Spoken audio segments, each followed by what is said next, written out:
आज बात अमित ओहलान की किताब मेरा यार मर्जिया की। इस किताब पर बात करने के लिए मुझे इस तरह की सेटिंग की ज़रूरत थी, क्योंकि अमित जिस तरह की बातें उस किताब में करते हैं और जिस तरह के वातावरण को बनाते हैं अपने शब्दों से, उस वातावरण को समझने के लिए और समझाने के लिए ऐसे दृश्य बहुत ज़रूरी हो जाते हैं। मेरा यार मर्जिया, अमित ओहलान की यह किताब आधार प्रकाशन से प्रकाशित हुई है। यह अमित की पहली किताब है और अपनी पहली ही किताब में अमित वह बात स्थापित करने में सफल रहे हैं जो हमारा समाजशास्त्र जिस पर अभी तक बहस कर ही रहा है। इस किताब का वातावरण हरियाणा का वातावरण है। हरियाणा में घटित एक प्रेम कहानी है जो कि दुखांत प्रेम कहानी है। इस उपन्यास की कहानी पर सबसे पहले देखते हैं। कहानी में एक लड़का होता है जिसे एक रूह से प्यार होता है। रूह से प्यार होना अपने आप में एक आश्चर्यजनक बात है। हमारे यहाँ इसे भूत प्रेत इस तरह की बातों की संज्ञा दे देते हैं। तो उस लड़के को एक रूह से प्यार होता है और रूह से प्यार करने के क्रम में वह जिस तरह से चाहता है रूह उसके सामने उस तरह से उपस्थित होती है। इसी क्रम में एक दिन उसकी इच्छा होती है कि वह रूह को शरीर के रूप में चाहे, तो फिर उसे एक शरीर की जरूरत पड़ती है। यहाँ से बात शुरू होती है हरियाणा की। अपने रूहानी प्रेम को शारीरिक प्रेम की तरह से पाने के लिए उसे एक शरीर की जरूरत है। इस जरूरत के वशीभूत वह अपने पिता से बात करता है कि वह विवाह करेगा।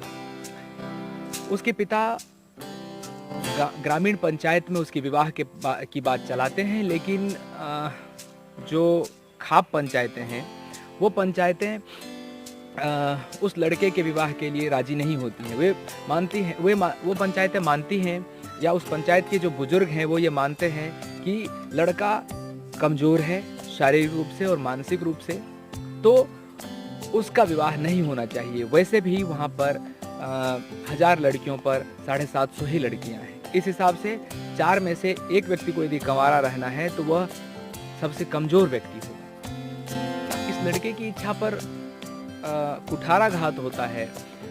इसके बाद यह लड़का एक दूसरी युक्ति का प्रयोग करता है। इस युक्ति के तहत वह लड़की खरीद कर लाने की बात करता है। हम जब लड़की खरीद कर लाने की बात करते हैं तो यह बात हमें सीधे वहाँ पहुँचाती है जहाँ की समाजशास्त्र अभी तक इस पर बहस ही कर रहा है। समाजशास्त्र की बहस का मतलब यह है कि हम यह तय नहीं कर पा रहे हैं अभी तक कि इसे क्या कहा जाए, क्योंकि ज़रूरत एक तरफ शरीर की है, परिवार की है, वंश वृद्धि की है, और दूसरी तरफ जो लड़कियां लाई जाती हैं वो उन लड़कियों का परिवार बहुत गरीब होता है।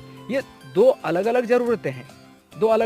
एक तरफ पैसे की ज़रूरत है तो एक तरफ शरीर या फिर साथी ढूंढने की ज़रूरत है। दो अलग अलग ज़रूरतें हैं, लेकिन ये दोनों ज़रूरतें एक साथ मिल करके एक दूसरे की ज़रूरत। वह लड़का लड़की खरीदने जाता है और लड़की खरीदने के क्रम में वह दलालों के चक्कर में भी फंसता है, और इसे फंसना नहीं कहेंगे। उसकी ज़रूरत है, वह अपने ज़रूरत के हिसाब से वहाँ जाता है, और जहाँ जाता है वहाँ भी ज़रूरतें हैं, तो दलाल की भी अपनी ज़रूरतें हैं। तो इन सारी चीज़ों को एक साथ करके देखें तो इस पर कोई राय देना बड़ा साधारण सी बात होगी कि किसकी ज़रूरत का ध्यान रखा जाए, कौन सी चीज़ गलत है, कौन सी चीज़ सही है। इस पर अभी तक कोई बात नहीं हो पाई है ढंग से। यहाँ तक कि पुलिस की FIR में भी चीज़ें बहुत कम आई हैं। शायद एक दो ही मामलों में ऐसी चीज़ें आई हैं, नहीं तो कहीं भी इस तरह की बातें नहीं आती हैं। फिर लड़का उस लड़की को लेकर घर आता है। घर आने से पहले वह एक मंदिर में जाकर के उससे शादी करता है। शादी करने के बाद वो अपने घर लाता है तो वहाँ वह ऐसा नहीं है कि वह लड़की से जो उसका रूहानी प्रेम है और जो इस शरीर है उस दोनों को एक साथ करने के लिए वह तुरंत ही प्रयास करता है। वह इसके लिए लंबे समय तक इंतज़ार करता है, और एक दिन आता है जब लड़की इस चीज़ के लिए हाँ करती है। फिर धीरे धीरे उनका प्यार पनपता है। इसी प्यार को, यह वैसा ही प्यार है जैसा कि शायद सूरदास कहते हैं साहचर्य का प्रेम, साहचर्य मूलक प्रेम शुक्ल जी भी कहते हैं। तो उस तरह का प्रेम उत्पन्न होता है और धीरे धीरे उनके जीवन में खुशियाँ आनी शुरू होती हैं। ठीक यही समय होता है जब हरियाणा के उन गाँवों में प्रेम, दूसरी जाति में प्रेम और कहीं अन्य स्थान की लड़की से विवाह करके जो लोग आते हैं उनके खिलाफ बातचीत शुरू होती है, लड़ाई झगड़े होते हैं, पंचायतें बैठती हैं, उन पंचायतों में फरमान पे फरमान दिए जाते हैं और उन फरमानों में एक फरमान इसके नाम भी आता है, इसे जल्द से जल्द उस लड़की को छोड़ना पड़ेगा, नहीं तो इन दोनों के साथ कुछ भी हो सकता है। और इस बीच में लोग बाग इसे मारते पीटते भी हैं एक दो बार और यह भी मारता है और ये चीज़ें चलती रहती हैं। इस बीच वह लड़की गर्भवती हो जाती है और अब इस लड़के का रूहानी प्रेम और शारीरिक प्रेम दोनों एक ही जगह आ चुका है और ये उसे छोड़ने की स्थिति में नहीं है, बिल्कुल भी नहीं। समाज के जो बड़े बुजुर्ग हैं वो इस लड़के को इस स्थिति के लिए छोड़ने के लिए तैयार नहीं है। एक बड़ा द्वंद्व,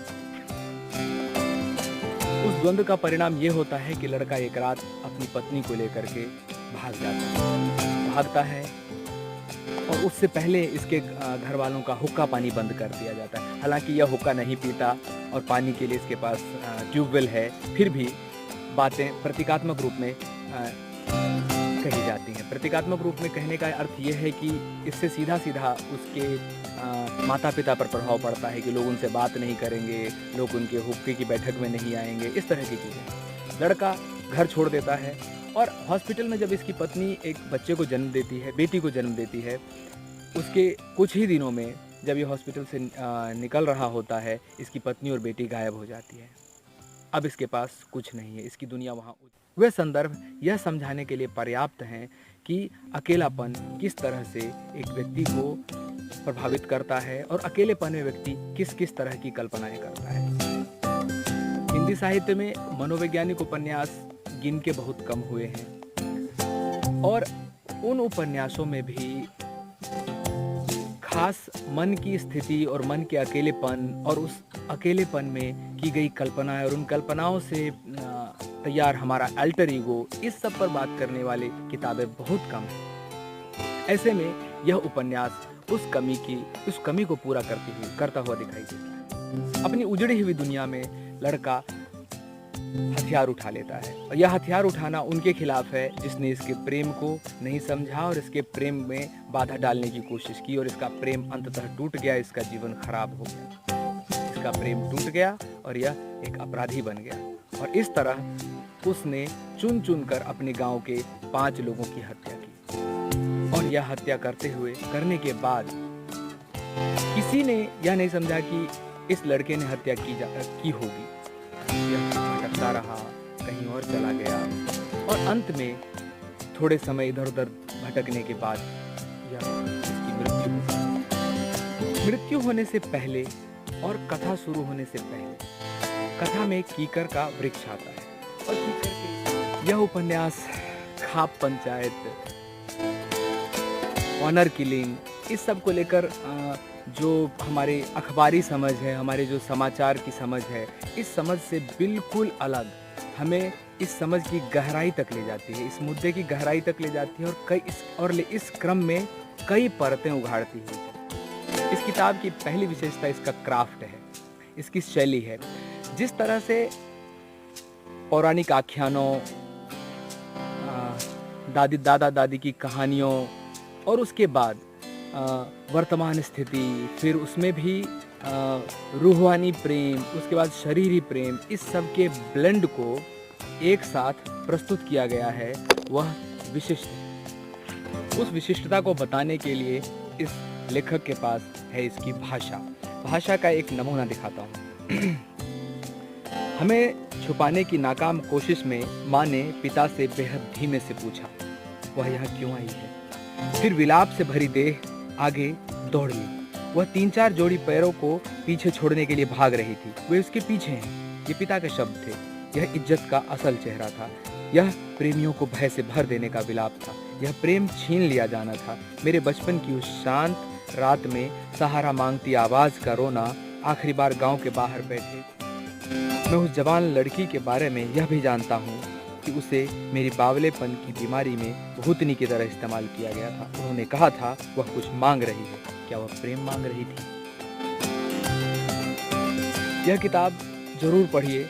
मैं इसे एक बैठक में पूरी कर गया। एक बैठक में पूरी करने वाली किताब कई किताबें होती हैं, लेकिन 300 पेज की किताब एक बैठक में आप पूरी कर जाएं, इसके लिए किताब को बहुत विशेष। हामिद की किताब मेरा यार मर जिया।